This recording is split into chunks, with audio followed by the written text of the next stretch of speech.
Вони так мали город коло себе.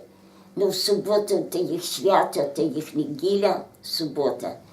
То приходили навіть до нас, до мами, вони навіть не підпалювали пічку.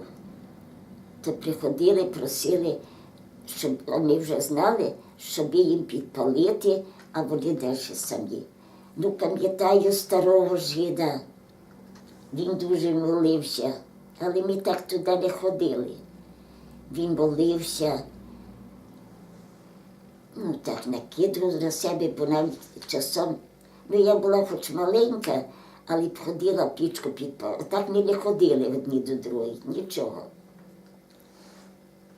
Але коли в них було свято, ну яке, то не знаю, то вони приносили Пасху. А Пасха в них була така, ну, файні, смачні сухарі, блінчики такі, але сукі. То приносили так. Ну я то не пам'ятаю так, але то пам'ятаю, що приносили. На яке свято, то що не знаю.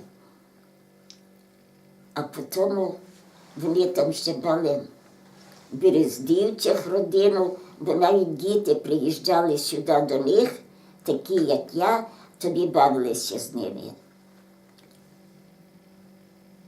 Берездівці, Стільсько.